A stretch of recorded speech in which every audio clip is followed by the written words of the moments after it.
Hola muchachos, ¿quién quiere empezar? Diana. Sí, doctor. Ok, adelante, comparte tu pantalla.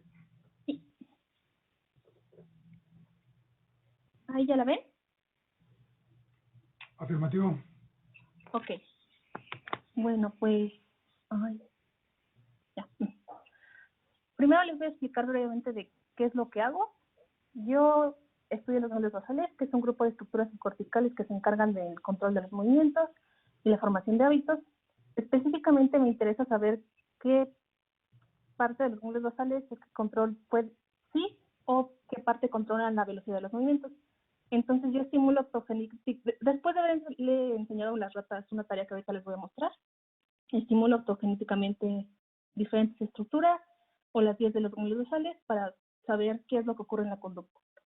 Entonces yo utilizo esta tarea en la que a los animales les enseñamos a correr una caminadora y después de mucho tiempo de entrenamiento los animales aprenden a realizar una secuencia de acciones preparadas debido a que les ponemos como única regla que los animales no pueden pasar a la parte delantera de la caminadora hasta que ya han pasado 7 segundos. Si pasan antes, entonces es un ensayo erróneo.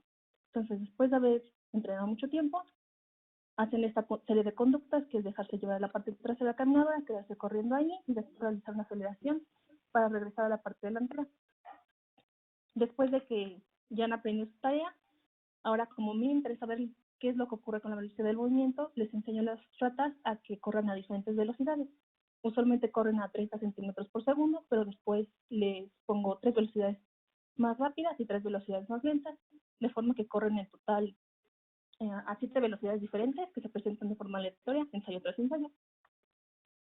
Y ya después, que ya tienen bien aprendido esto, es que las estimulo autogenéticamente.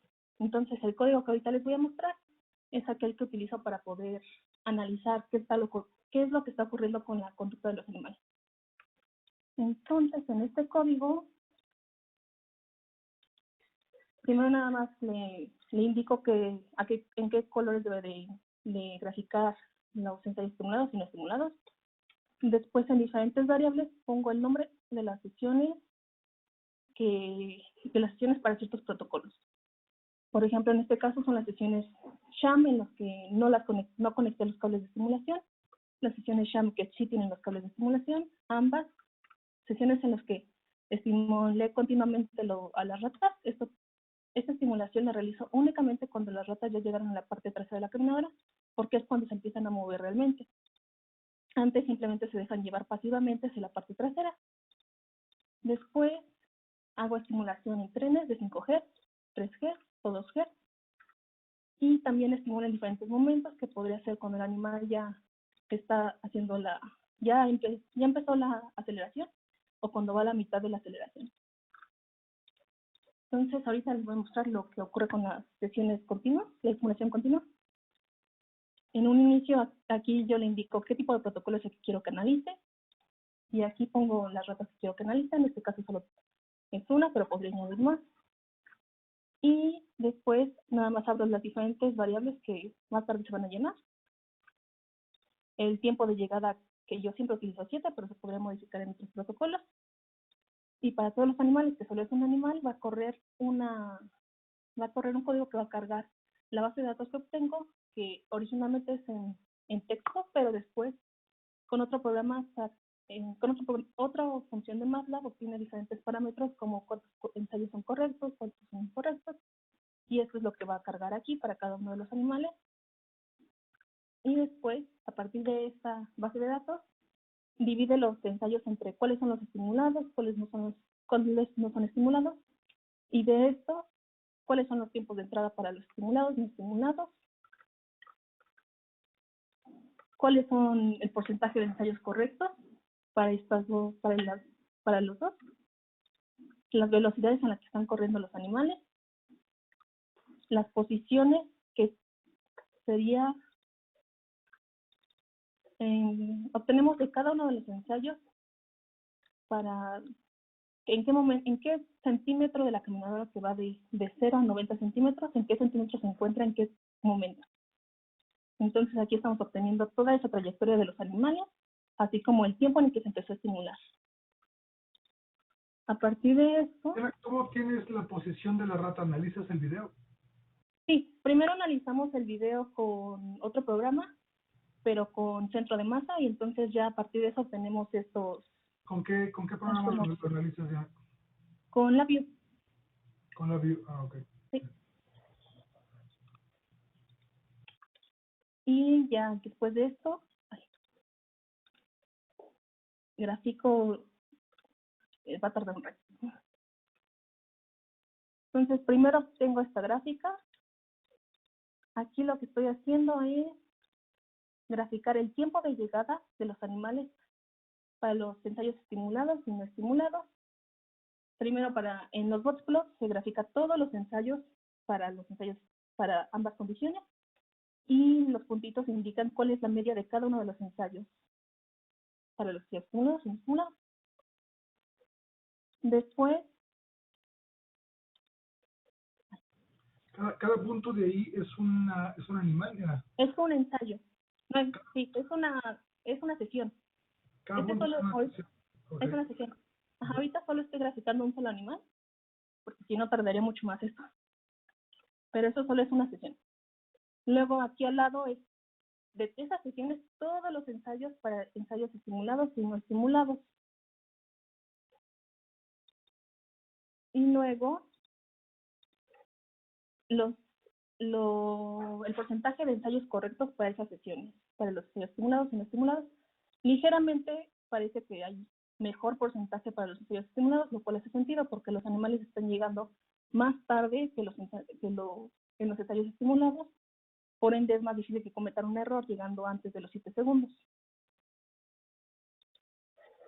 Oye, Diana, pueden llegar tan tarde como ellos quieran, ¿verdad? No, pueden llegar tan tarde mientras sea antes de 20 segundos porque es lo máximo que dura un ensayo. Ok. Oye, ¿y estás estimulando? ¿En dónde estimulas? Para estos animales, este es en el estriado. Ok. ¿En qué, alguna región específica? O sea, recibe... En el dorso lateral. Ajá, Ok. es el ensayo 2. Ok.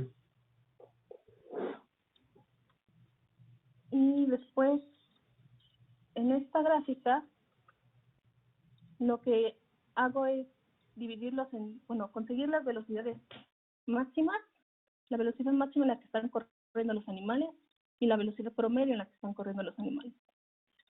En estas sesiones, sería 1 y 2 indicarían las velocidades máximas a las que llegan a correr para ensayos estimulados y no estimulados. 3 y 4, velocidades promedio en la que corren ensayos estimulados y no estimulados. Luego, esta es la trayectoria que los animales realizan. Lo voy a hacer más grande.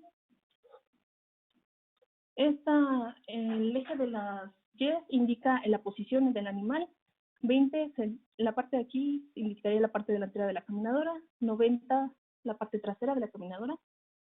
Y esto está alineado al momento en que el animal llegó a la parte delantera.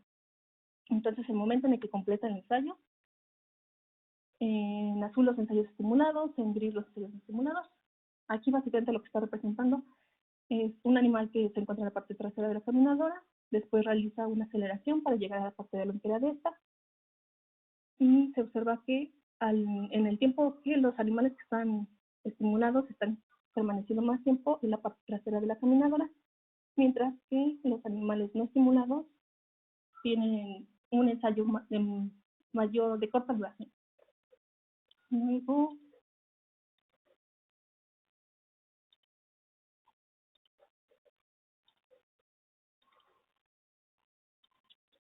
Luego aquí es la velocidad en la que el animal está corriendo en los últimos 4 segundos, que sería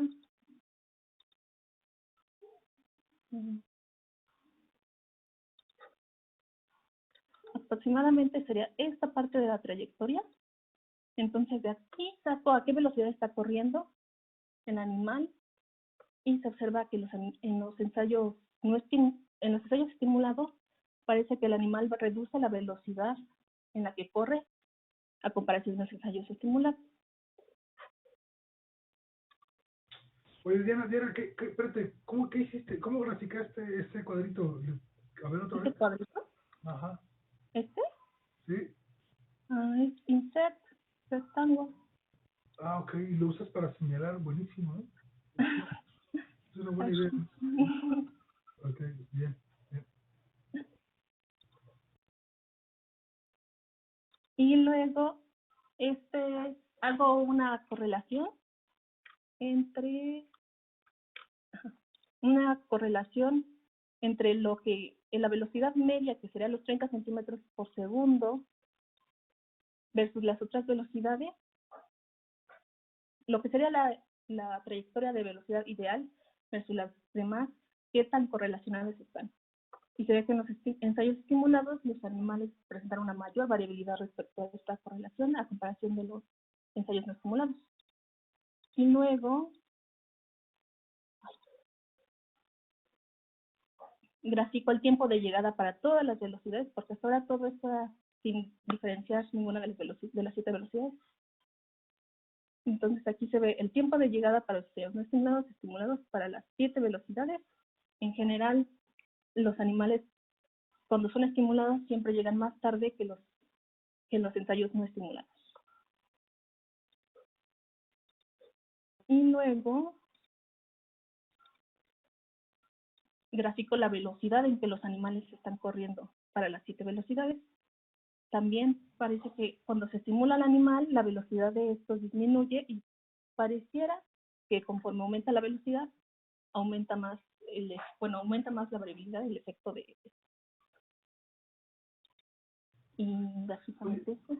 Diana, pero no esperaríamos que al estimular los ganglios basales aceleráramos a los animales? Sí, exacto, eso era lo que esperábamos.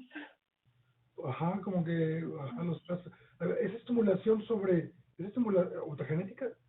Sí, es autogenética. ¿Sobre neuronas que de uno o de dos? De uno. Sobre la vía directa, entonces. Ajá. Entonces la vía directa supuestamente facilita el movimiento, ¿no? Exacto. Ajá. Se supone que de acuerdo a eso debería pasar. Entonces, ¿qué pasó ahí? Es lo que queremos ver. Estamos haciendo más ratas para ver si este efecto continúa en las mismas coordenadas, pero al parecer esto sí nos dejó es muy paradójico porque supone que debería ocurrir lo contrario. Sí, está buenísimo, a menos que facilites un plan motor contrario al que la rata quiere realizar, ¿no? Podría ser una... O sea, a lo mejor estás facilitando un plan motor que le dice quédate en la parte de no sé no sé, habría que ver qué plan estás facilitando. Sí, de hecho estamos... Pero está bueno que los resultados sean sí. tan contundentes y sean al revés de lo que uno espera. Justamente cuando las cosas salen diferentes a lo que uno espera es cuando son más interesantes, ¿no? Sí, exacto, sí, fue un poco choqueante, pero sí fue interesante. A ver qué es lo que ocurre. Estamos intentando analizar más a detalle los videos, a ver si hay algo que están haciendo los animales. Ok. Y bueno, básicamente es eso. Bien. Oye, Diana, ¿qué son todos los DLL que tienes ahí en ese directorio? ¿Para qué los usas? ¿Los DDL? ¿Cuál? Todos los archivos DLL ahí. Ah, No. Ajá. no sé, no me había fijado en ellos. ¿No los usas tú? No. No, creo que nada más es que creo que es por aquí, porque estoy justamente en la carpeta de MATLAB. Ah, ¿por qué trabajas en esa carpeta, criatura del Señor? Porque es una función, entonces no se me ocurrió cambiar la carpeta. O sea, no necesitaba hacer CD en alguna parte. Ok. Pero Ok. sí, no me había fijado. Ok. Oye, y no, pues está bien. Está bien. Preguntas, muchachos. Yo, Diana, ¿Sí? ¿qué función utilizas para sombrear tu error o desviación estándar en las figuras? Es una función que tenemos en el laboratorio. Entonces, si quieres, después te la muestro. Porque ahorita no tengo. Después te la paso. Ok, Pero es una sí, función. gracias. Sí. Tiene que ver con Patch, ¿no? Patch le das le das 4 puntos y entonces rellena el área contenida, definida por esos 4 puntos, eh, cuatro coordenadas, 4 puntos, pues, cuatro parejas de X y Y definen un área y esa área se llama, la graficas con patch. Y patch tiene muchas propiedades, una de ellas es la transparencia, entonces puedes hacer que esté por encima de las líneas y sea transparente o esté por atrás, etcétera. Entonces, es, claro, la función es mucho más sofisticada porque debe ser más sofisticada porque tú quieres que grafique, digamos, el error estándar como un patch, entonces tienes que darle una serie de puntos, bla, bla, bla. Ajá. Pero al Sí. final es utilizando patch. Oh, gracias.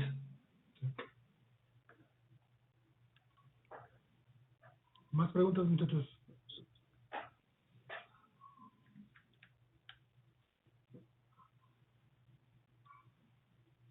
Ok, gracias, Diana. Sí. Cintia, ¿andas por acá? Sí, acá ando. ¿Quisieras presentar entonces? Sí, Adelante.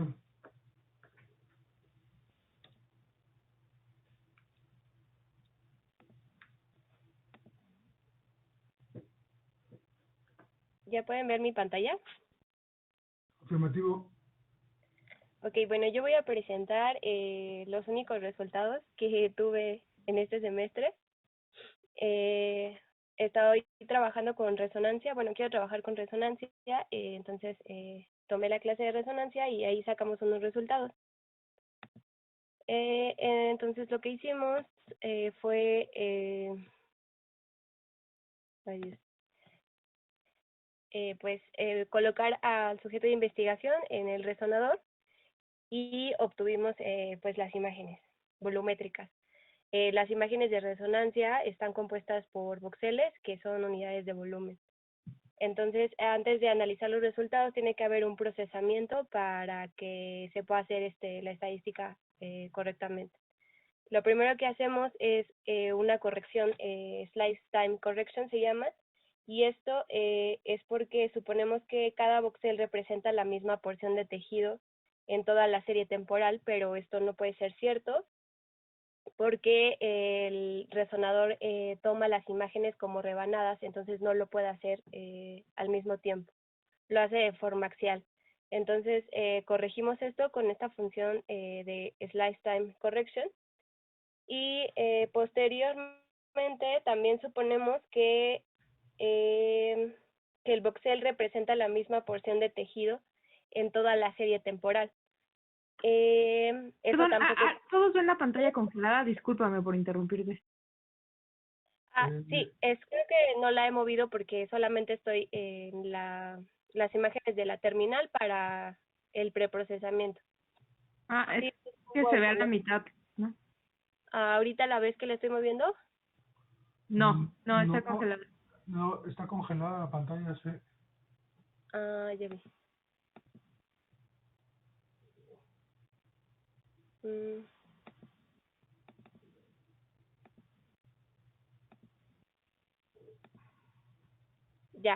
¿Ya se ve el Word? Ya lo vemos. Ok. Bueno, esto es lo que les comentaba de Slice Time Correction y bueno, la terminal ya nos da la imagen corregida con el tiempo y después se hace el Motion Correction porque suponemos que un voxel representa la misma porción de tejido en todo el tiempo, lo cual les comentaba que es incorrecto porque, bueno, el sujeto de investigación se puede mover, entonces el voxel se va a mover. Entonces hacemos esta corrección para que en teoría el voxel sea el mismo en todo tiempo. Y ya al final, hacemos un suavizado para disminuir el error y esto lo hacemos con un kernel gaussiano.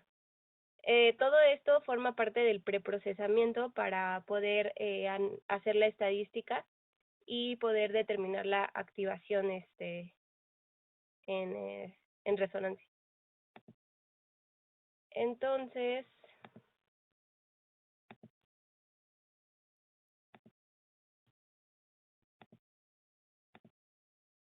lo que yo hice después del procesamiento, se obtienen los datos y se va a analizar voxel por voxel.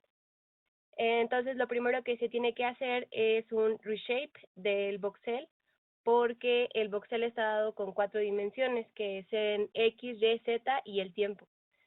Entonces, se hace un reshape para poderlo convertir en vector y se pueda analizar. Y después, lo que se tiene que hacer, les voy a enseñar la siguiente figura. ¿Sí ven la figura número 1? Negativo, no lo vemos. Ay, no sé por qué. Creo que ya está la figura 1, ¿no? Sí, ya. Bueno, la figura 1, en la parte superior, vemos graficado el tiempo contra la señal Volt que se espera.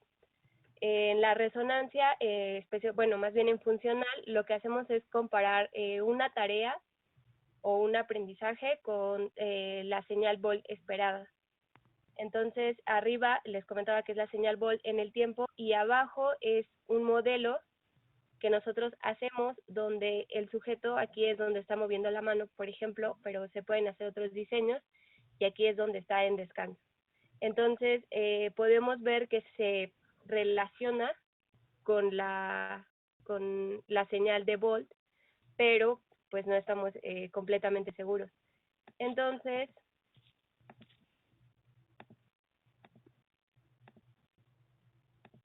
lo que hice fue hacer una covarianza, y no se hace una correlación directa porque no se tomaría en relación las varianzas respecto a las medias, y bueno, eso es lo que yo quería. Entonces hice una Xcop del reshape del vector, del voxel, y de la función hemodinámica que nosotros diseñamos.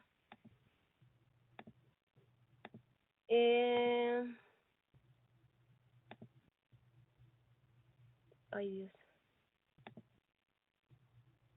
¿Ven la figura 2? Sí. Ok, bueno, en la figura 2 está la covarianza, en el eje de las Y es el coeficiente de correlación, y en el eje de las X el lag. ¿Por qué se hace un lag? Porque a la hora de hacer esta tarea en el resonador, en el que el resonador toma las imágenes, pues hay un retraso en la señal Volt esperada. Entonces, por eso se mete este lag. Y esto lo hice, este retraso lo pude graficar con la banderita de COF, que ya se me perdió.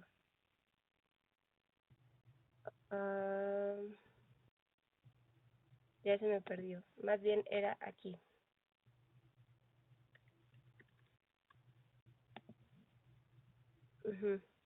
¿Logran ver la figura 2? No, no se ve. Oye, es que no sé por qué la tengo que compartir cada vez que la hago. Si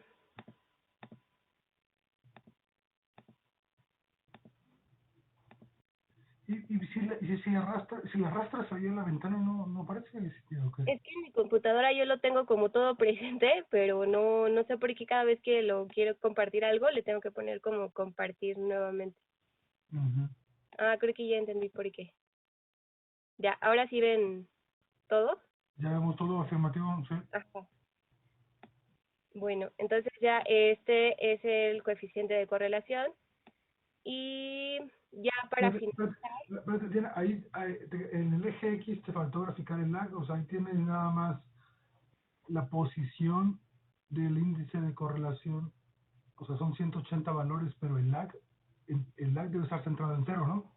Ajá, sí, exactamente, y eso se suponía que lo había logrado con la banderita de COF, pero no sé por qué ahorita no me lo está volviendo a dar, entonces lo voy a cerrar. Mira, Cintia, además de que te regrese F, dile que te regresen los lags, ponle lag. Después de F, ponle F, lag. ¿En dónde? Ahí, Aquí. Ahí, F, lag. Y lo tengo que cerrar en corchetes, ¿no? En corchetes afirmativo. Entonces grafica ahí donde dice figura 2. Grafica. Espérate. Ahí donde dice figura 2. de figura 2 es lag en X. Ajá. Perdón, F, lag. Ajá, es F, el valor de F contra los lags. Ajá, ahí está. Ok, entonces ya está el 0, está... No sé por qué me lo volteó. Ajá, ponle transpuesto el F. Porque, espérame, lo pusimos al revés. Lag es en X y F es Y. Ajá. Ok.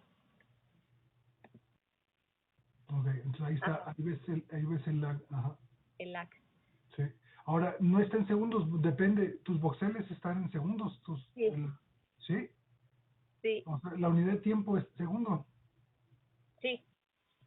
Ok, Sí, la unidad de tiempo es segundo. ok, bien. Sí. Y bueno, ya después de eso, lo que suponemos nuevamente es que la distribución espacial del error debe ser gaussiano. Y para lograr esto tenemos que ajustar a un modelo lineal nuestro voxel con la respuesta hemodinámica que nosotros diseñamos, que esperamos más bien.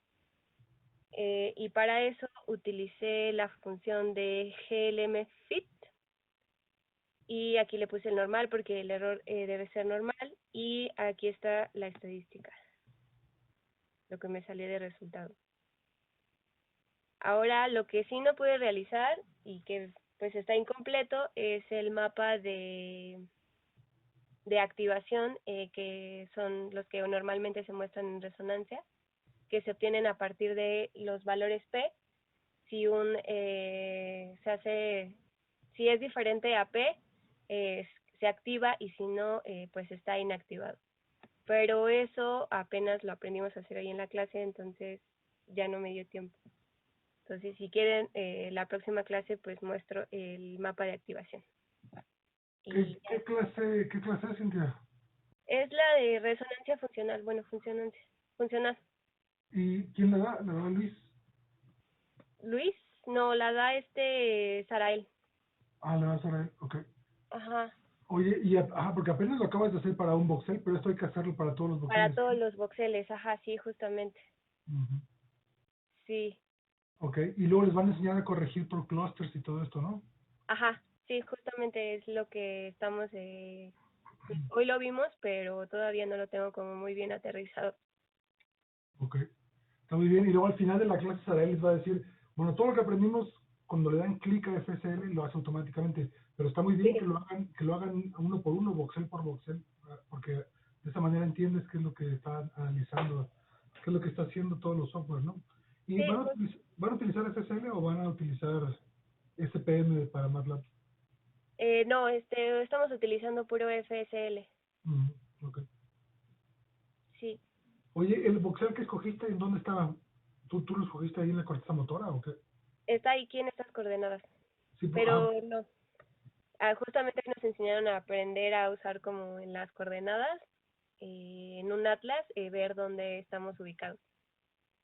ajá, ¿esas coordenadas son arbitrarias o tienen unidades de centímetros o De no? milímetros, son de milímetros. Son de milímetros, ok. Ujú. ¿Y es anterior, posterior y Z o qué?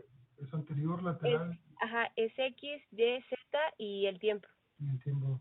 Ujú. Sí, Buenísimo, ok. Ese voxel estaba bastante correlacionado, ¿no?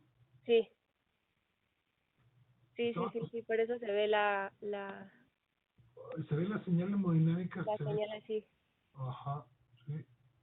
Ahora, fíjate, abajo, en esa gráfica, Cintia, el subpanel de abajo, esto es, esos ceros y unos es el modelo, pero te falta convolucionar el modelo con la respuesta hemodinámica. Eso todavía no les han enseñado, ¿no? ¿Verdad?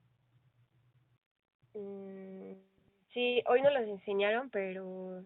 Porque la respuesta hemodinámica no pasa de 0 a 1, sino que lo convolucionas. Acuérdate que Ajá, cuando tienes un impulso neuronal, o sea, una activación rápida, fásica, fuerte, la señal Volt tarda varios segundos en subir y luego tarda muchos segundos en bajar. Hay una función, se llama respuesta hemodinámica. Hay que convolucionar el diseño de la tarea, lo que tienes abajo es el diseño de la tarea. Ujú. Algo está ausente y luego está presente, ausente y luego está presente. Después se convoluciona eso con la respuesta hemodinámica y ahora sí comparas la respuesta Bolt con lo que tú esperas de la respuesta hemodinámica. ¿Sí? ¿Sí me explico? Sí, Ok. sí, esa parte sí la entiendo y sí sé que se tiene que convolucionar, pero no lo sé hacer en MATLAB, o sea, el script. Vimos la clase de convolución que De le toca. convolución sí, pero El filtro que utilizas para convolucionar es la respuesta hemodinámica. Ok, pero lo van a ver ahí en esa clase. ok, Pero acuérdate que el filtro con el que usas para convolucionar, lo que vas a hacer es convolucionar esto que tienes, que es el diseño de la tarea, con un filtro pequeñito. Bueno, no es tan pequeño. Es un filtro que dura como 12 segundos, 16 segundos. Lo vas a convolucionar con la tarea. sí, es que lo que me acordaba era que la convolución la podíamos utilizar para suavizar, ¿no? Justamente. Es suavizar o si el O filtro también. es la respuesta hemodinámica, entonces tú convolucionas el diseño de la tarea con la respuesta hemodinámica y ahora sí es lo que esperas ver en la señal Volt. Ok, Ok. ok, bueno. ¿Más preguntas, muchachos? Sí, yo tengo una, bueno, no sé mucho de resonancia, pero me da curiosidad. Sí, Análisis es solo para un voxel, ¿como cuánto tiempo te llevaría, digamos, todo un análisis de un sujeto, con todos los voxeles que podría tener? nos lo enseñaron a hacer en FCL y tarda como 10 minutos, incluso entre sujetos. Ajá, lo que me cuesta trabajo en esto es como hacer el script en MATLAB para poder analizar todo el cerebro y entre sujetos. Pero sí, no es muy tardado. Ah, ok, claro. Está bien, gracias. De nada. Está muy bien. Perdón, Adelante, adelante, adelante. una curiosidad, es que yo tomé esa clase hace un año y nunca lo hacíamos en MATLAB, todo era directo en FSL. Ahorita cada paso que están haciendo para el análisis lo hacen primero con un voxel en MATLAB y luego ya se van a FSL. Ahora la dinámica es así. No, esto yo lo hice para analizar bueno, para presentar el proyecto de MATLAB, pero sí todo lo estamos haciendo en FCL. Ah, ya, esto tú lo hiciste aparte, no es de la clase. Ajá, sí, esto yo lo hice aparte para poder analizar en MATLAB. Ah, ok, muchas gracias. No de qué. Ok, está muy bien. Está muy bien, porque en FSL, esto que tú acabas de hacer no lo ves, o sea, lo hace automáticamente, pero tú no lo ves, ¿no? Ajá, sí, justamente yo no lo veo. Y para el volumen completo, pues tienes que hacer un for para todos los voxeles X, Y, Z, entonces son tres fors anidados, ¿no? No es cierto. No, nada más haces un for para cada voxel y ya. Pero luego transportar los voxeles de nuevo al mapa, no está muy complicado. Pero obviamente es muy tardado en FSL, le das clic y ya está. Pero está muy bien que tú lo hagas así a mano para que sepas qué operaciones realiza FSL, ¿no? Sí, sí ayuda como a entender qué es lo que hace. Ok.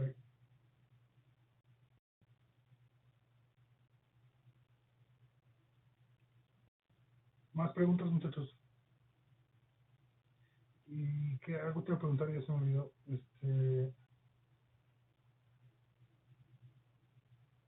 Ok. No, muy bien. Gracias. No de qué.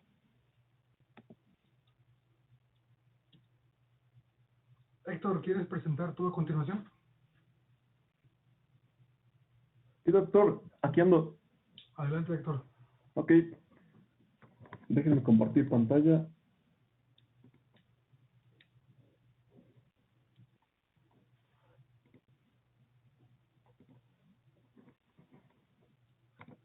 Ahí ven la presentación. No, todavía no. Negativo. A ver, vamos a ver.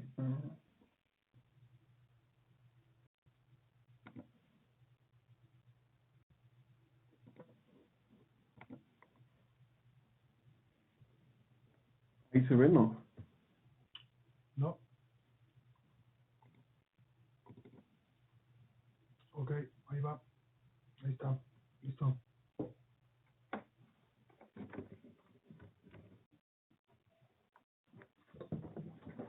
Permítame un momento, es que perdí el audio de mi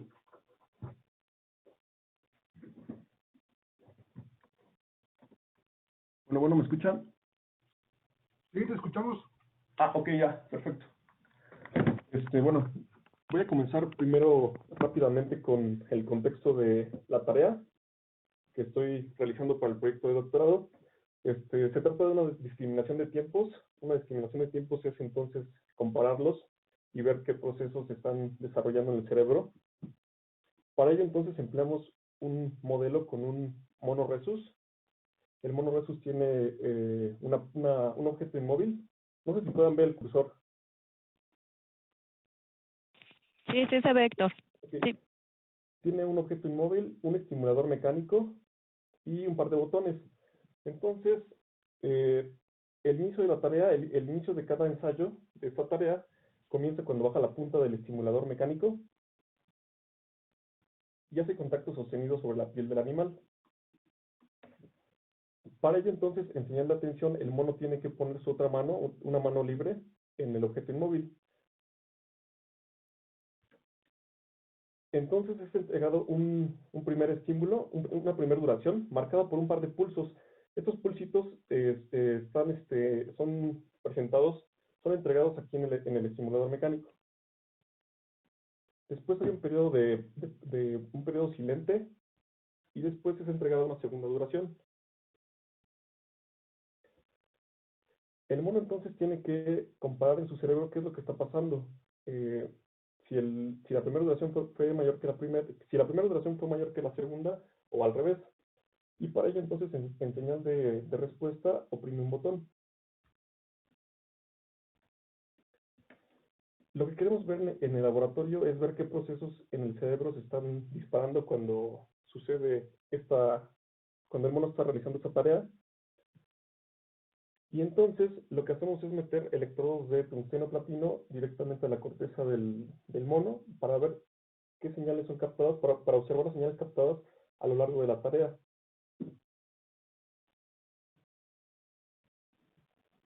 Se puede entonces formar lo que llamamos raster plot con cada señal que se captura. Cada señal capturada es una espiguita que vemos aquí. Tenemos 10 distintas combinaciones para las duraciones y entonces lo que vemos aquí en azul sombreado son las distintas duraciones de cada clase. Cada clase entonces es un cúmulo de renglones y entonces vemos aquí la primera duración y acá la segunda duración. Cada espiguita entonces es como la que vimos en clase en la parte de cuando vimos PCAs y aquí les muestro una señal que está capturada en el laboratorio, fue registrada en el laboratorio y Héctor, a ver, regrésate a lo anterior. sí, A ver, esa neurona le gusta. Esa neurona. Los periodos sombreados son. ¿Qué son los sombreados, Héctor? los periodos sombreados en azul son las duraciones presentadas. Digamos, esto que está en azul correspondería a duraciones variables del primer estímulo. Okay. Y esta otra parte en azulita también corresponde a las duraciones variables. Cada clase es diferente, entonces corresponde a la segunda duración, que es la segunda duración. Ok, ¿y esa neurona qué le gustan? ¿Los intervalos pequeños o los grandes o la diferencia o qué? La neurona está rara porque, pues no sé si está también como que modulándose aquí a las clases intermedias, Ajá. modulándose en la parte de la memoria, Sí. en las clases intermedias, como que hay una gaussiana ahí vertical. Sí. Ok, bien, gracias. Sí. Entonces, bueno, esta neurona que les presenté, fue registrada en el laboratorio y estas son sus señales. Esta es la señal de cada espiga. La señal con 48 puntos en cada espiga. Y lo que hice fue realizar un PCA como el que hicimos en clase. Aquí se están graficando las 3 primeras componentes principales de esa señal. Para todo un set completo, cada puntito entonces representa un ensayo. Y al realizar PCA con 4 clústeres. Espera, Héctor, cada punto es una espiga, no un ensayo, una espiga. Una espiga, perdón, sí, una espiga. Okay. Al realizar el PCA entonces con 4 clústeres, me dio que en realidad salen 3 clústeres. El cuarto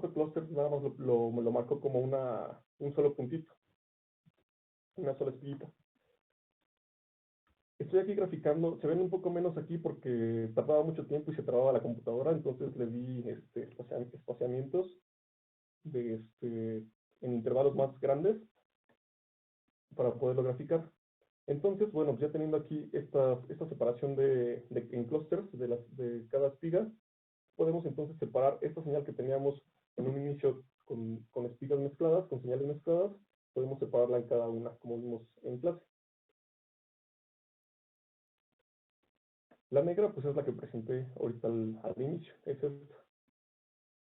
La roja se ve más claramente. Lo que se puede obtener aquí es pues filtrar ruido y también separar señales que sí son de interés.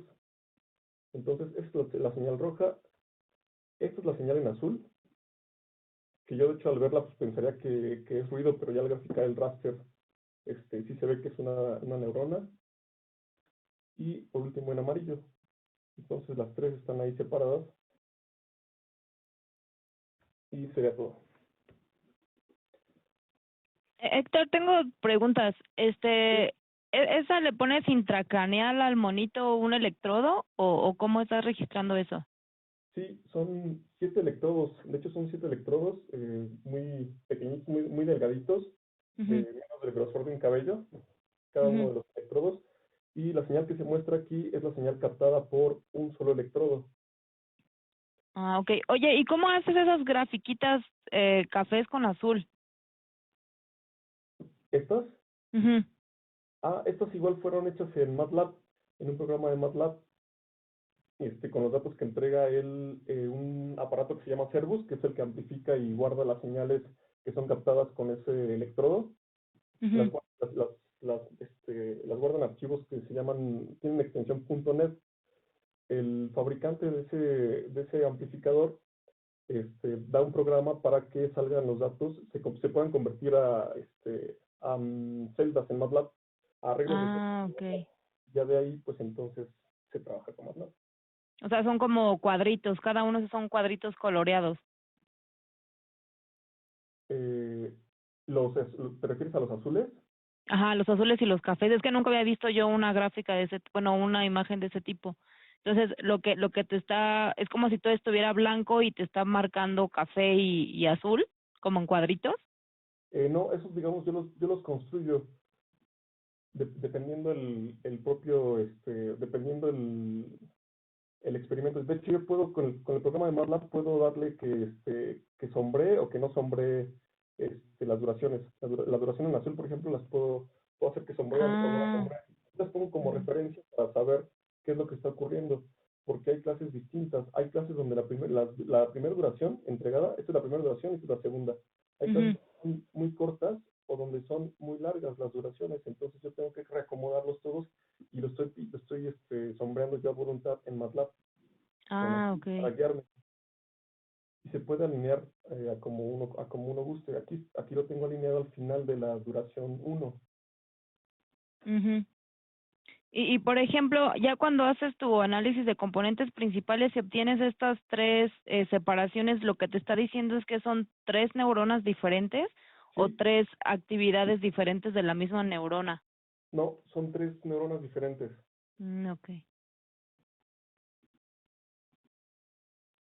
Ok, esas eran mis dudas. Sí. Y bueno, por acá están los programas que utilicé. De hecho, hubiera sido, ya cambié de pantalla, no sé si vean el MATLAB. Negativo no se ve. No.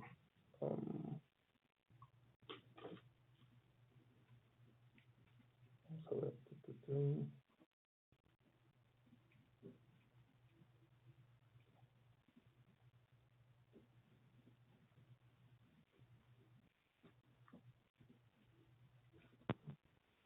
Muchas.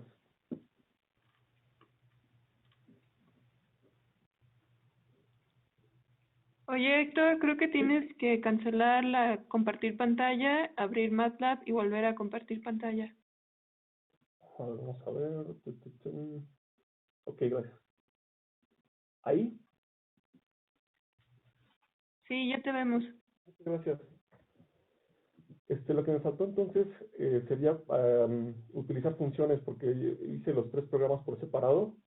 El primero es el que carga los archivos que son entregados por el amplificador, que capta la señal de los electrodos, y entonces tengo que usar esta función cita, que ya viene por default, el fabricante nos la da. Y aquí entonces estoy obteniendo qué electrodos y qué señales corresponden a cada uno de los electrodos. Nada más estoy obteniendo ahí pues todas las señales y las series de tiempos, en qué tiempo está ocurriendo cada señal y qué forma tiene cada espiga. El siguiente programita es para hacer el PCA, es muy similar al que hicimos en clase. También lo que me causó un poco de conflicto fue bueno, no conflicto, más bien descubrí que pues, se pueden hacer distintos tipos de clústeres. Yo no lo sabía y me puse a investigar y hay distintos tipos de clústeres. Vi que el Cummings anda un poco fallón en cuanto a densidad de clústeres. Si está muy denso en cierta parte, no le interesa tanto y él hace el arreglo como quiere. No sé si estoy en lo correcto, doctor.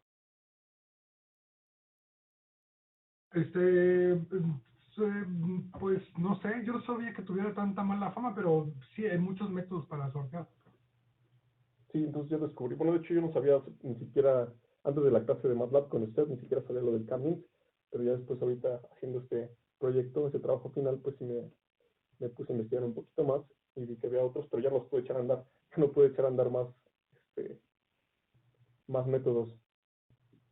Ok, MATLAB tiene varios métodos de clasificación. Sí, Puedes probar otros. sí, es lo que haré próximamente, porque sí Oye, pero interesante. ese fue un ejercicio que tú hiciste porque sí las sortean en línea, ¿no? ¿Héctor, las pides o no? Sí, las sorteamos en línea, pero pues de repente nos distraemos, si por alguna razón nos distraemos o algo así pasa, o la señal, la neurona sube o baja y estamos Cambio de tamaño. viendo la tarea del mono, Sí. pues hay ahí accidentes. Sí, se pueden volver a clasificar. Ok, bien. Y por ejemplo, yo tenía clasificada esta neurona como una sola, y gracias a este análisis, pues ya puedo tener 3 unidades y puedo aumentar la N. Sí, exacto, ya salen 3 neuronas. Y finalmente este último programa pues es el raster, el que hace todo el graficado del raster plot. Está un poquito largo, pero pues sí me faltaría unir todo en un solo programa y utilizar funciones. Ok. ¿Ese tú lo programaste, Héctor, o lo usaste de uno que ya existía? No, yo lo programé. Ok, ok.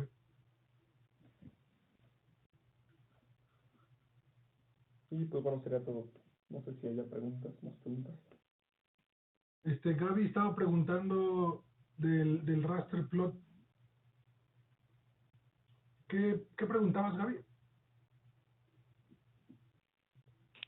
Es que yo nunca había visto ese tipo de plot, entonces me interesó mucho porque se me hizo muy particular esta formita que tiene de manchitas, entonces quería saber cómo se llamaba, pero ya me lo escribieron aquí para buscar un poco más. Es que Héctor, en los raster plot, Héctor, para los que hacemos espigas, o sea, es evidente que estamos graficando, pero no es evidente para todo el mundo. O sea, hay que explicar muy bien que el eje X es tiempo, el eje Y representa los diferentes ensayos y las rayitas marcan el tiempo en el cual ocurrió un potencial de acción para cada ensayo. Entonces tienes 300 renglones, son 300 ensayos y cada rayita es el tiempo en que ocurre un potencial de acción y los puedes alinear a diferentes eventos, etc. Pero es un raster plot y lo que hace es graficar eventos discretos como un potencial de acción que es todo o nada, ocurrió o no ocurrió. Eventos discretos los marcas con rayitas en el tiempo, ese es un raster plot. Ok. Sí, doctor, muchas gracias. ¿Más preguntas, muchachos? ¿Negativo?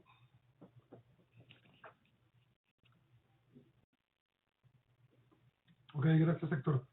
Sí, a ustedes. Alejandra, ¿estás lista?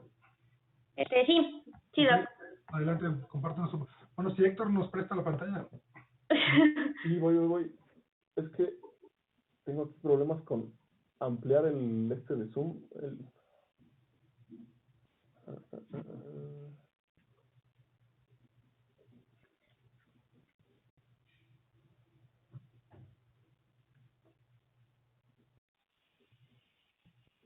Ay, no sé cómo salirme. Ahora vemos tu cámara, Héctor. Héctor, ¿estás viendo tu cámara? Entonces, sí. Wow. Arriba, creo que se quita de arriba, Héctor. Dice dejar de compartir, algo así.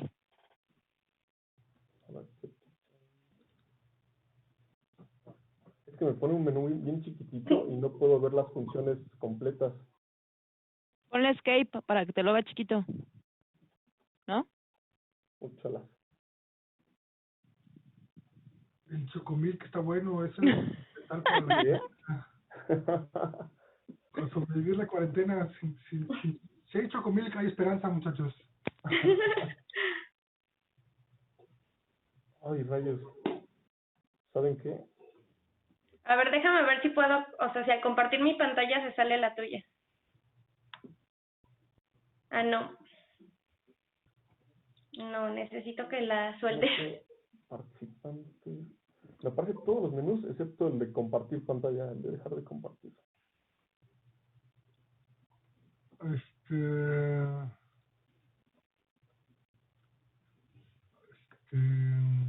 Y si te sales y te vuelves a unir, Héctor.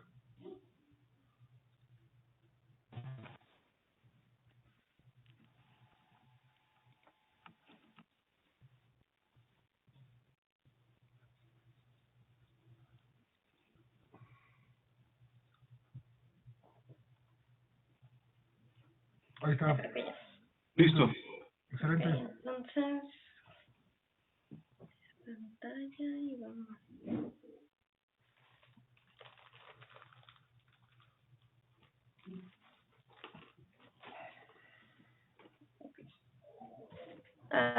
Ok. ¿Se ve la presentación? No. Negativo. A ver. Ahí está. Ya. Ok.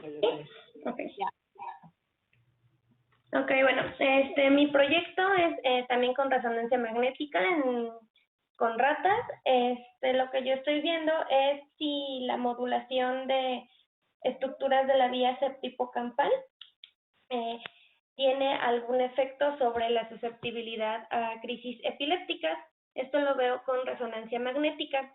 Entonces, mi objetivo es observar los cambios que hay en imágenes de difusión en animales que tienen una lesión en el fornix y comprobar si estos cambios tienen una relación con la susceptibilidad de epilepsia. Entonces, lo que yo hago es que a ratas a muy temprana edad les hago una lesión con una toxina GABAérgica que inyecto en el septum y posteriormente las llevo a realizarles una imagen por resonancia magnética. Entonces, lo que hago es hacer imágenes de difusión. La difusión lo que me va a decir es qué tanto se mueve el agua en ese tracto.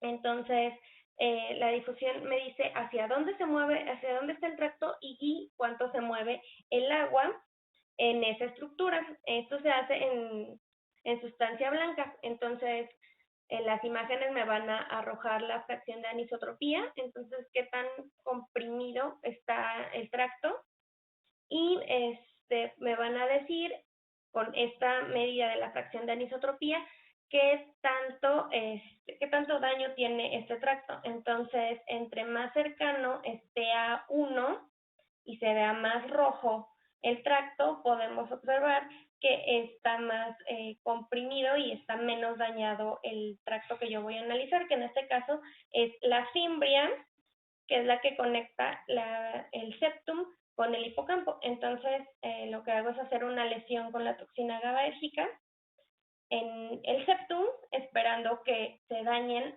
los axones de las neuronas GABAérgicas que van hacia la fimbria y conectan con el hipocampo. Entonces,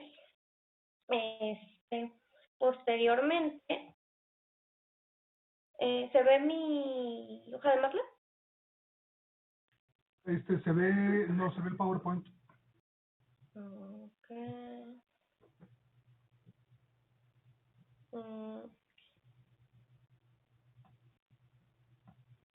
Ahí está. Okay. Entonces, después de que hago esta lesión, les realizo una imagen de difusión a los 7 días después de la cirugía, y de esta imagen de difusión saco la fracción de anisotropía. Esto me dice qué tanto se dañó el tracto después de la lesión inmediata. Entonces, se hace esta imagen, que es la variable de SAIRM2. O sea, primeramente hago una para asegurarme de que el animal no tenga ningún daño ya preexistente y que todo se dé por mi toxina. Y posteriormente les aplico el modelo de pilocarpina. Este es un agente convulsivo y lo inyecto sistémicamente. Les pongo una inyección cada 40 minutos, de tal forma que el animal empieza a presentar crisis epilépticas. Entonces, mi objetivo es llevarlos a una crisis epiléptica sostenida por varios minutos, y de este modo aseguro que posteriormente estos animales van a tener crisis espontáneas parecidos a la epilepsia crónica en pacientes. Entonces, lo que mido del modelo de pilocarpina es el número de dosis para llegar a la primera crisis. Eso nos da un índice de susceptibilidad, y el número de dosis para llegar al estatus epiléptico, que es cuando la rata se queda en una crisis por varios minutos. Que aquí podemos ver es la variable de dosis para la primera crisis convulsiva generalizada y las dosis para el estatus epiléptico. Entonces, después de eso, le realizo una tercera resonancia después de 20 días, pasando el estatus, y otra resonancia 60 días después del estatus para ver cómo se fue modificando la fracción de anisotropía de la fimbria con crisis recurrentes. Entonces tengo el número de crisis que nos va a dar si las ratas tienen epilepsia crónica o no. Entonces, lo que hice fue que primero tengo en mi archivo de Excel todos mis resultados, que son la fracción de anisotropía. Eso me lo da el programa que obtiene las imágenes. Una vez que las imágenes salen del resonador, hay un programa que se llama MRTrix, y ese me va a dar las métricas de difusión, me va a dar el mapa de fracción de anisotropía y el mapa de vectores.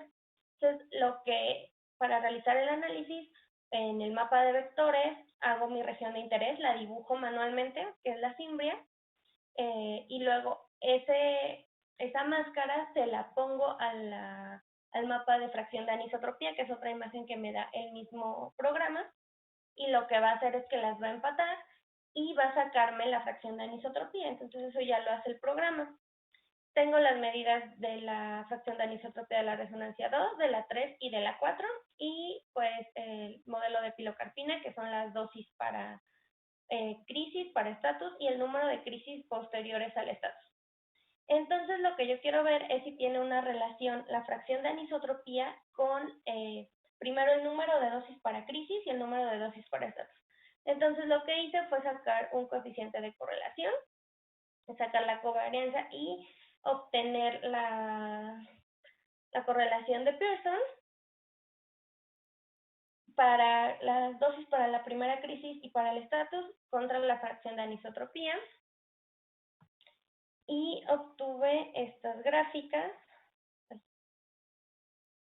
Ok, entonces es una regresión lineal simple de momento, ya que estos animales, bueno, se va a realizar el mismo protocolo, pero ahora con un registro de EEG. Entonces eso aún no lo realizamos, pero podemos observar que la fracción de anisotropía no tiene una relación significativa con el número de crisis para la primera dosis ni las dosis para el estatus epiléptico. Eso pues me lo dio el coeficiente de correlación de Pearson, me da la gráfica de la ecuación de la recta, y vemos que no es significativo. Bueno, también hay que tomar en cuenta que el modelo de pilocarpina es un modelo muy agresivo. Entonces, solo tenemos 4 animales de momento, ya que se nos están haciendo muy susceptibles a morir posterior al estatus, no llegamos a obtener la tercera resonancia. Entonces, Perdón, ¿cada punto ahí es un animal o...? Sí. Cada punto es un animal, ok. Sí, cada punto es un animal y nos está dando la fracción de anisotropía de ese animal. Ok. Posterior a la lesión. Entonces, una vez que les hago la lesión, quiero ver qué tan susceptibles son. Lo que está sucediendo es que no son susceptibles en el momento, sin embargo, tenemos un alto índice de mortalidad, entonces, por eso tenemos solo 4 animales por ahora. Y el número de dosis para estatus epiléptico tampoco es significativo comparado con la fracción de anisotropía. Es decir, que mis imágenes de resonancia no son lo suficientemente potentes para decirme qué cambio se está dando en esos tractos que podría ser las más susceptibles. Entonces, eso es antes del estatus. No hay una relación directa. Entonces, posteriormente... Oye, Alejandra, ¿no pondrías en el eje X la dosis, que es la variable que tú controlas, y la variable observada, la fracción de entropía, en el eje Y? No, porque no estoy controlando el número de dosis. O sea, yo les inyecto hasta que tienen el estatus. Entonces, no tengo un tope, por decirlo así. Okay. Les tengo que inyectar, entonces lo puse como la variable independiente, la fracción de anisotropía, porque es lo que obtengo a partir de mi lesión. O sea, la lesión es lo que yo estoy controlando. Si tú controlas cuántas dosis le das, que no, bueno, o sea, tú no controlas, bueno, tú lo decides hasta que le da la crisis, ¿no? Ajá, sí, o sea, yo no digo, le voy a poner 5 y lo voy a dejar ahí, sino que les tengo que poner hasta que tenga la crisis, y pero hasta que tenga estatus. Después de que tiene la crisis, mides la fracción de anisotropía. No. Bueno, sí, eso es después, en el siguiente análisis, ya ahora sí las pongo al revés. El número de crisis totales contra la fracción de anisotropía. Okay. Eso está en la siguiente gráfica.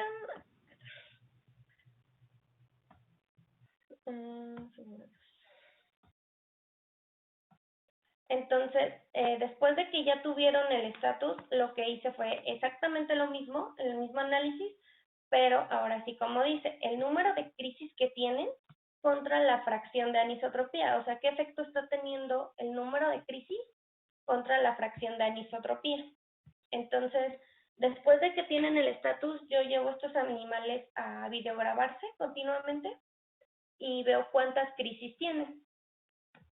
La gráfica de arriba es a los 20 días después del estatus, entonces número de crisis a los 20 días y número de crisis contra fracción de anisotropía a los 60 días.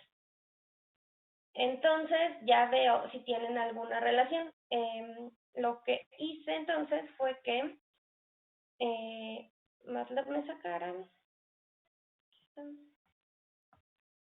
los coeficientes de correlación de Pearson de cada una de las gráficas para ver si es significativo. Entonces, cada gráfica tiene su coeficiente de correlación y pues vemos que no es significativo, no tienen una relación directa significativa.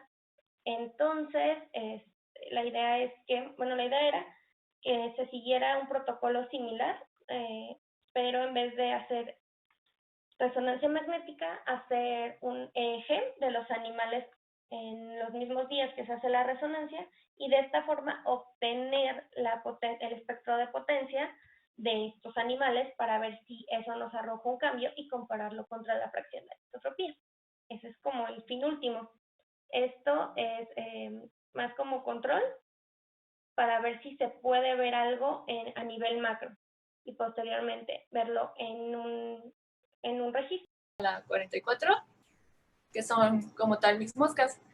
Entonces, este es un ejemplo. Oye, espera, Jessica, ¿y lo que tienes, los números significan número de cruces en ese intervalo de tiempo? Sí, Sí, entonces, por ejemplo, hasta la derecha, el 5 de hasta arriba es que cruzó en ese minuto 5 veces el rayo rojo.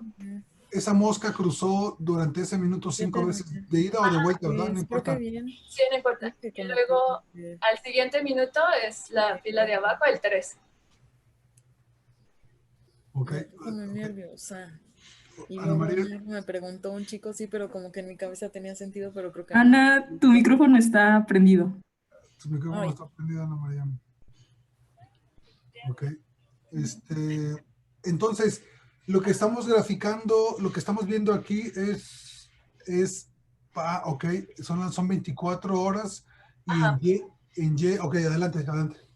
Sí, este es, bueno, un ejemplo de como lo había hecho antes con Excel y con ImageJ para unas mutantes del receptor de la insulina. Entonces aquí vemos que en este ejemplo, en las gráficas de la izquierda, las mutantes del receptor de insulina se mueven más comparado con los controles.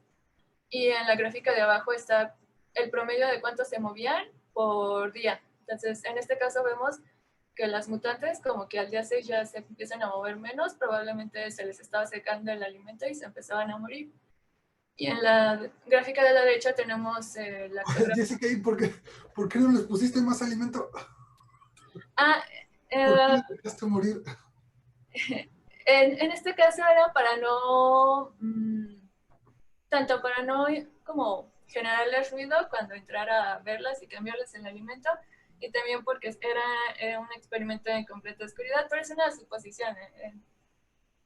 Realmente sí les aguanta y de todos modos sobreviven varias semanas, incluso si se les seca el alimento. Ok, oye, entonces las que son mutantes se mueven más, ¿por qué? Del receptor de insulina sí, pero del otro hasta más abajo de la vía de S6K, esas encontré que se movían menos. Y todavía no conocemos bien las causas, será como lo siguiente a realizar, pero lo que se ha observado en la mosca de la fruta es que parece que cuando afectas la vía de la insulina, por lo menos a la altura de los péptidos que se unen al receptor o del receptor mismo, pues continúa activa la señalización de la hormona adipocinética, que en este caso es lo más cercano que hay en la mosca al glucagón. Y parece que esta hormona afecta directamente la liberación de octopamina en las neuronas de la mosca y esto genera un incremento de la actividad de la misma. Ok. Y para ese 6K, como está hasta abajo de la vía y es una proteína, una sinasa que fosforila proteínas ribosomales que participan en la síntesis de proteínas, muy probablemente tenga que ver o con un efecto general de que se disminuye la síntesis de proteínas, o si se está afectando la síntesis de una en particular, pues no se sabe tampoco. Ok.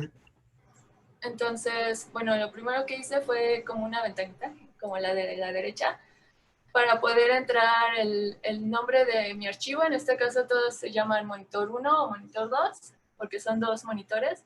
Y entonces meto los controles y las mutantes. Entonces, ¿qué número dentro de los 32 tubitos es control y cuáles son mutantes? Y también señalo el tiempo de adquisición, si es 1 minuto o 5 minutos. Y si están en completa oscuridad o si están 12 horas en luz y 12 horas en oscuridad. Lo primero que hago es descartar el primer día de aclimatación en el aparato y entonces tomo solo del día 2 al día 7, tomo 6 días en este caso. Y primero pues determino si mi tiempo de adquisición es de un día, entonces voy a tener 1440 valores por día y si son 5 días son 288. Entonces lo primero que hago es pasar mis datos a una matriz y quitarle las columnas que tienen todo la fecha y valores que no me interesan para el análisis y quedarme solo con las 32 columnas y los valores, los 8640 valores, que son los 6 días para 1 minuto. Y después también lo que hago es quitar las moscas muertas. En este caso consideré como moscas muertas aquellas que pasaran 24 horas seguras, seguidas, sin moverse. Entonces, si no se movían por 24 horas, las descartaba también del análisis.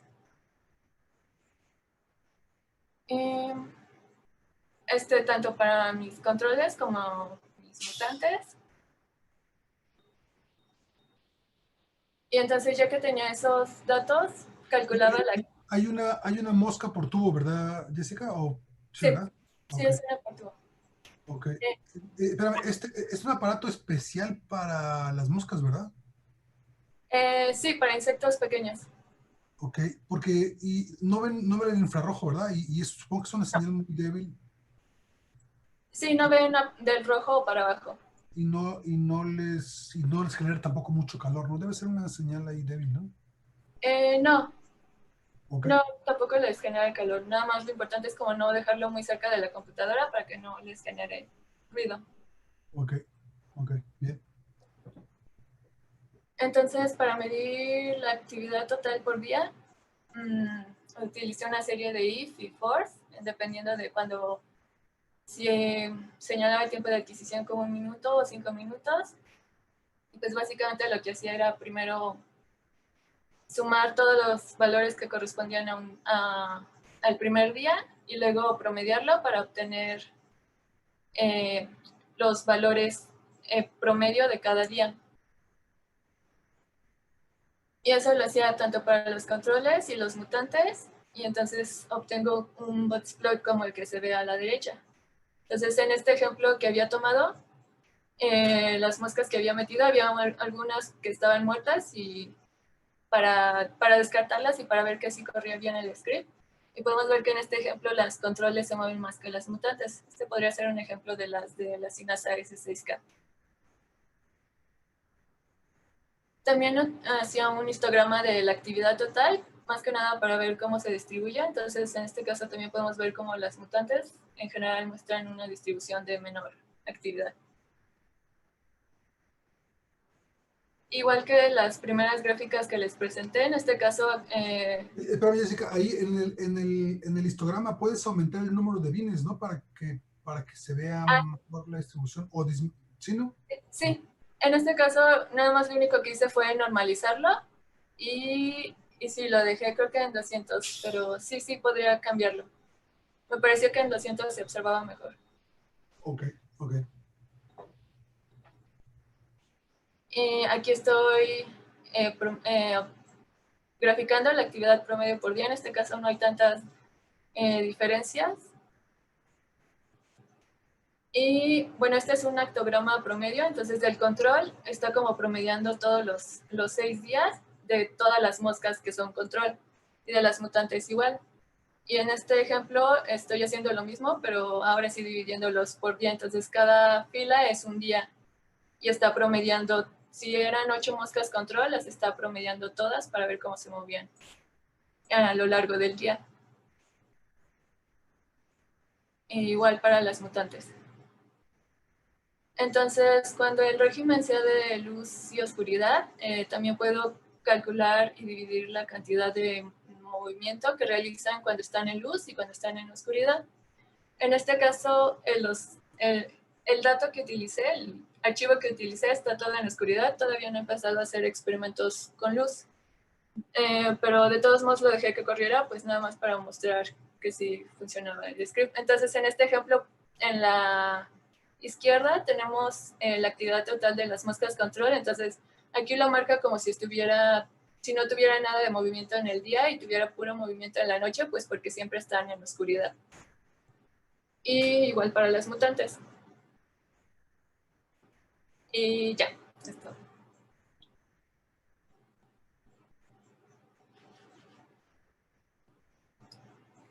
Ok, todavía no utilizaste comparaciones estadísticas, Jessica. Nada más para la actividad total utilicé un test no paramétrico. Ok, ¿comparaste la actividad total entre los grupos o qué? Sí, en este. Sí, utilicé un rank sum. Ok, y te salió que son diferentes. Sí, me daba creo que punto 0.45, o sea, estaba apenas. Ok, porque tienes ahí un punto por mosca, ¿verdad? Sí, un punto es una mosca. Ajá. Si dividieras, es que tienes muchísimos datos que los estás colapsando en una sola mosca. Tal vez podrías comparar. Fíjate, Jessica, en lugar de comparar el promedio de un día, tú, como tomas una muestra de movimientos cada minuto, tienes una distribución, entonces comparas directamente las distribuciones y entonces te va a dar más poder estadístico. Bueno, si quieres luego vemos los detalles. Tú estás con Juan Riesgo, ¿verdad? Sí. Entonces, luego que tengas chance, date una vuelta por el laboratorio para que veas cómo puedes ganar mucho poder estadístico si comparas distribuciones el número de cruces por minuto, lo comparas, la distribución del número de cruces por minuto la comparas con la distribución de otra mosca o de otro grupo, porque tienes, como tú nos dijiste, tienes como 1400 datos por día, ¿no? Sí. Que todos se condensan aquí en un punto por mosca, pero ahí, si presentas los datos por minuto, por ejemplo, o por hora, si quieres, se van a ver muchos más puntos y se va a apreciar mejor la distribución. Bueno, vemos esos detalles después. Okay. Sí. ¿Preguntas, muchachos? Tengo una pregunta en cuanto a la actividad de las moscas. ¿Son de nocturnas, diurnas? ¿Tienen algún tipo de ritmo circadiano o algo así? Sí, tiene, como todos los animales tienen un ritmo circadiano, es poquito más corto de las 24 horas. Y en el caso de las moscas, suelen presentar un pico en la mañana y uno poco antes de que empiece a oscurecer. Pero sí, incluso si las pones en oscuridad, presentan cierta ritmicidad.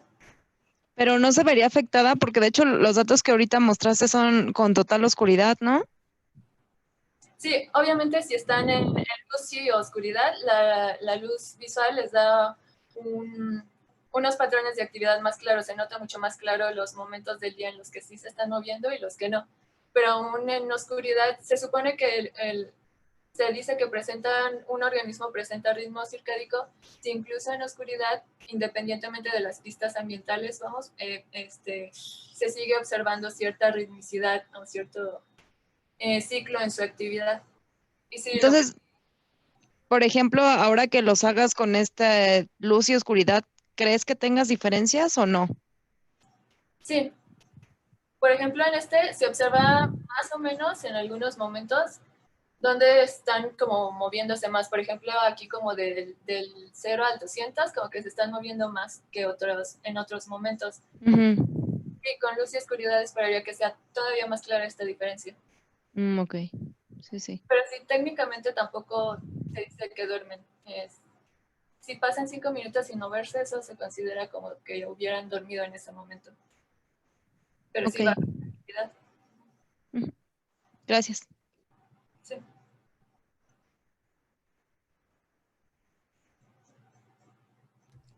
Muy bien, gracias, Jessica.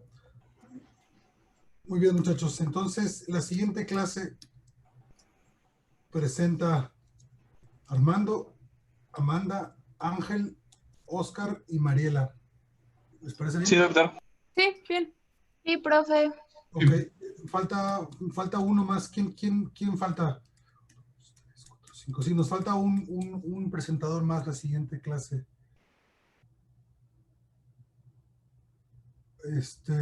¿Quién dijo yo? Nadie dijo yo. ¿Quién es Sol? ¿Quién tiene el nombre de Sol? Soy yo, Marisol. Ok. Marisol, ¿tú vas a presentar?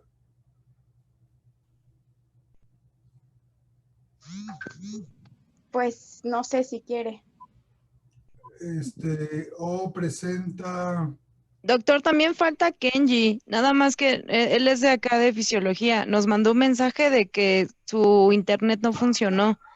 Entonces, dijo que si lo mencionaba, pues que él presentaba también. Él nos mandó un WhatsApp.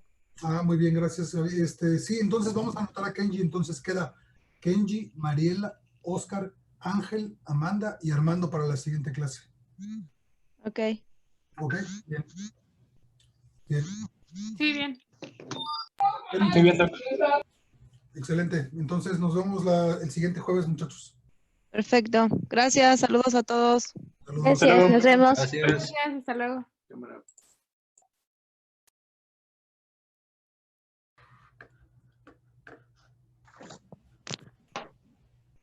Mm.